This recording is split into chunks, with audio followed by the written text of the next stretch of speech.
Hello, and welcome to Chatting with the Chamber, the Verona Area Chamber of Commerce program highlighting local businesses.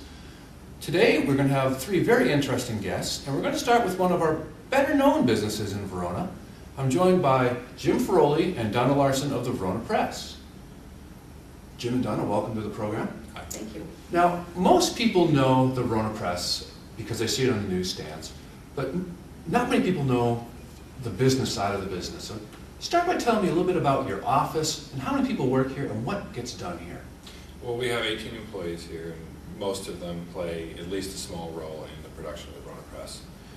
Some, like Donna and I, have a larger share of what we do is related to the Verona Press, but we all sort of work together. There's a lot of teamwork. Yeah, we have about 6 editor, reporter roles, a couple of sports editors. We have 4 sales reps, circulation rep, 3 admin employees, a GM, and several artists as well. Hopefully I didn't forget anybody. Right. I think people often confuse the fact that the newspaper is in fact a business and not just something that's put out every week. I know that from experience. But tell me a little bit about your 2 roles. Jim, you're the editor, and Donna, you're in advertising sales. And explain the difference between advertising and editorial for the non-initiated out there. Well, for me, I think I have the easier job. I just go business to business and talk to a lot of people, find out more about their business, what might help them grow their business, and it's always a positive thing for me. I don't know so much that it's always positive to write. Well, one thing before we move over to Jim, what many people don't understand is advertising is the business end of the paper, and that's what pays for the salaries and the ink and the paper and those kinds of things. Can you go into that a little bit? Yeah, advertisers really are the bread and butter of the newspaper when it comes to revenue, because without them we can't put all the stories in, all the sports pictures in, the things that really matter to small community newspapers. So having our advertisers in those newspapers is where we get our money, our revenue. Right, and one thing that I remember from my days here is that the amount of advertising determines the size of the newspaper. Correct. Jim, maybe you want to start with that and then tell us a little about the editorial side. Well, yeah. First, before we put the newspaper together, before we decide how many pages we're going to have, we look at how many ads we have. We look at how much it fills the paper, and then we fill the rest of it with news. So if there's a lot of ads, we'll have a bigger newspaper. It amazes me how many people don't realize the difference between advertising and editorial, but it's an extremely important one. If you have a message that you want to get out, and you want it to be your way, and you want it to say what you want to say, then you need to talk to Donna, and then she'll help you craft a message and present it to people and connect to people through the newspaper.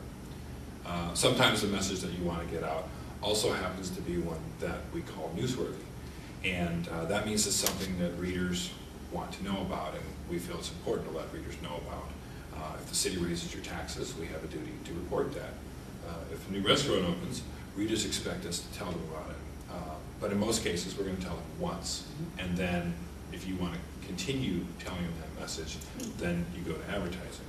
And it's usually a good idea to play both off each other. If Coca-Cola were to introduce a new brand of soft drink, you're going to read a news story that says they came up with a new drink. It'll tell you why. It'll give you background.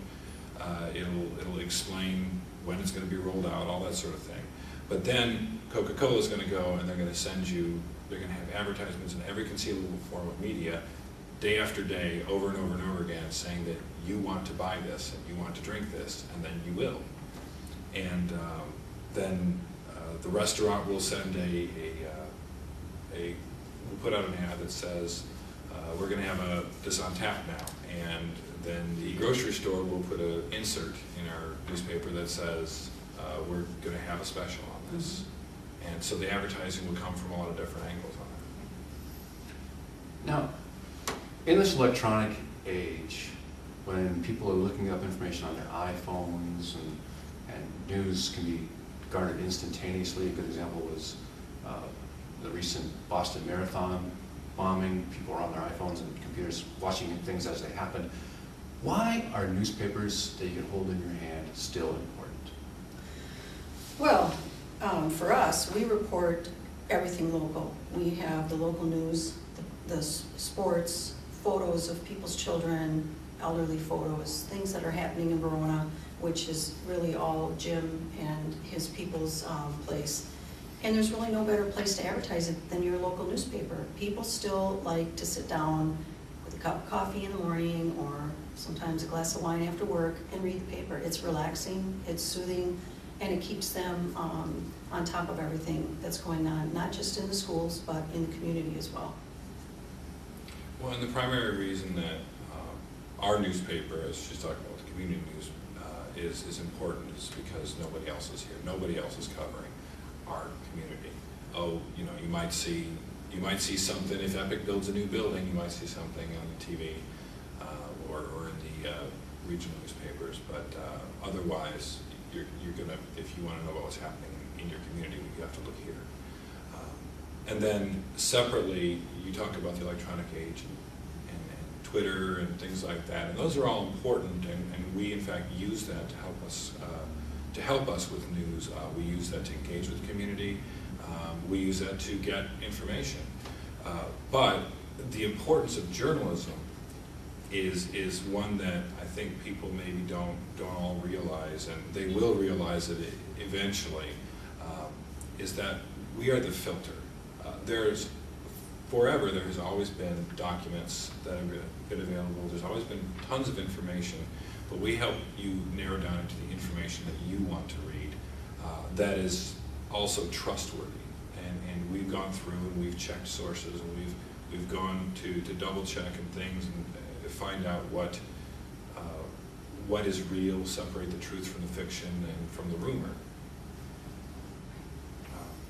And maybe this is kind of a follow-up, but what is the biggest challenge to doing this kind of business in a small town like Verona? Well, you know everybody. You know, Jim and I pretty much, Jim probably knows a lot more people even than I do, but you know all the business owners, they know you, and I have to be very respectful of everybody, and I pretty much keep my opinion on views to myself, and that, you know, that it's a little challenging sometimes because you want to chime in, but I don't. When she brings up an interesting point, because it is sometimes difficult to get people to speak their minds freely here. People are sometimes a little concerned about, you know, upsetting their friends and neighbors, and you know, that is one of the interesting things about being a small town. I live here, and I've lived here ever since I started with the Verona Press in 2006, and you know, I see people in the grocery store, people that I don't know will come up and say, "Hey, are you Jim Ferolie?" And yeah, because they recognize me in the paper from my columns that I write, and you see my face in there. And I know that whatever I write, I'm going to be held accountable for, because I'm going to run into the people that I write about. So am I. All the time. Yeah, and she will too. And it's not even her fault. It's okay. And I know from my experience, sometimes your neighbors do silly things that they shouldn't do. And that's a judgment call you have to make. Yeah. Yeah. Jim's good with determining what does and doesn't go in the paper. Him and I, even though we are on opposite ends of the spectrum as far as our jobs, we really do work well as a team. We know when something should go to him and when something should go to me. And sometimes, you know, I might offer him a candy bar, but it usually doesn't work. Right. Well, and it's important to set policies that are consistent, and you can say, look, we report this under this circumstance. For example, our police report, we don't report any names unless it's a felony and it's an actual charge, unless there's certain other circumstances that make it a very public thing. But there's all sorts of policies and letters to the editor and the way we report news, and there's all kinds of things that are gray area and that will challenge our policies. But if you have those policies set, then you don't have somebody saying, well, that wasn't fair the way you did that, because you treat everybody fairly. If there was one thing that you could maybe tell or educate the community of Verona about regarding Verona Press and the role of a newspaper, what would that be? It's not dying. Newspaper business is not dying. Now, in some ways, the way people are consuming it is changing. But as I talked about with journalism before, I mean, you know, if you want to know why the school board a few weeks ago complained about the state budget, was it a political decision? Was it one where, was it just a bunch of people spouting off, or did they have a real good reason? You need us to tell you that. You need us to go through and get the background and the information and talk to the people involved and find out what that was all about. And the role of newspapers and journalism is we have to look at our business model constantly because the way that we used to do it doesn't work as well because people are so used to getting things for free on the internet. But the need for journalism and newspapers and connecting with the community with the bulletin board aspect of having honor rolls and births and engagement announcements and all those sorts of things, that's never been any more important than it is now. Right. And I think too, not only are we very much alive at the Verona Press, we really care about the community. Jim and I do, and I'm sure a lot of our employees here do too, but we both really do care about growing businesses and growing the residential side of things and people having a safe, positive place to live. And you asked us to say one thing, but Jim and I can never just say one thing. Well, one kind of a little bit different question, because it seems like we focused on a lot of kind of downer questions in a way. What's your favorite part of working at the Verona Press? I get to go first on this one. I love people. So for me, it's just driving around and going to visit people, calling people, talking to people. You get close enough in a business way, or I do at least, that I can shoot the breeze with my advertisers, and we know each other well enough that, you know, you might know somebody has some children, or you might know they have 2 dogs and a cat, or you know, where they go on Wednesday night with, you know, after work, something like that. And it's very friendly, positive job.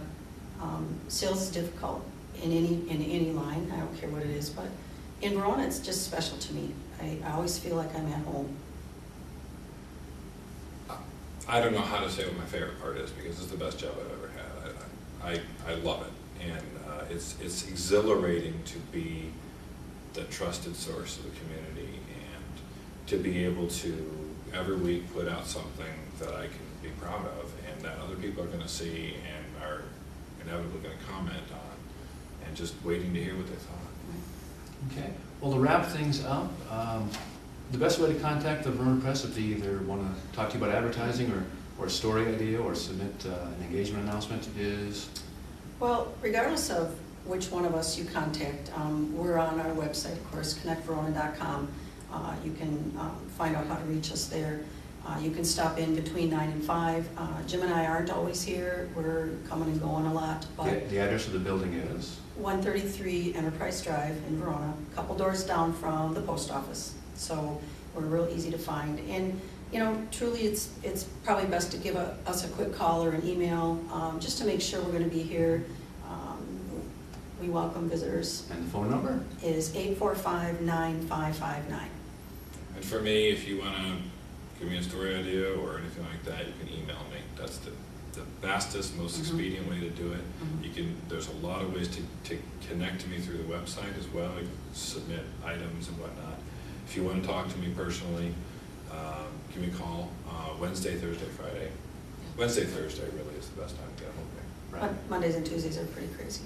Because just That's newspapers what put we're together doing. on Tuesday, and if you miss your Tuesday deadline, you gotta wait a week.